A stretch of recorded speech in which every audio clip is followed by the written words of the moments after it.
சிவபெருமான் வந்த இடம் சீர்மிகுந்த காளகட்டி காளகட்டி காயோடச்சு அடுத்த அடி அழுத நதி சபரிமலை பயணந்தானப்பா சாமி வழித்துணையா வந்து சேரப்பா சபரிமலை பயணந்தானப்பா சாமி வழித்துணையா வந்து சேரப்பா அழுத நதி தானிறங்கி ஆறுதலா தாங்குளிச்சு அடியில் ஒரு கல்லெடுத்து ஆழி பூச பண்ணி புட்டு காந்தமல ஜோதியானவா எங்க காவலாக வந்து சேரப்பா காந்தமல ஜோதியானவா எங்க காவலாக வந்து சேரப்பா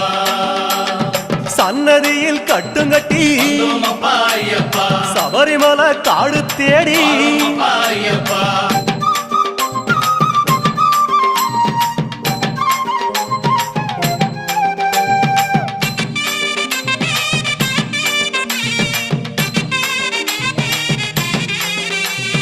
அசராம சரணம் சொல்லி அழுதமேடு அதிலேறி கல்லெடுத்து குன்றிலிட்டு கனிவாக சரண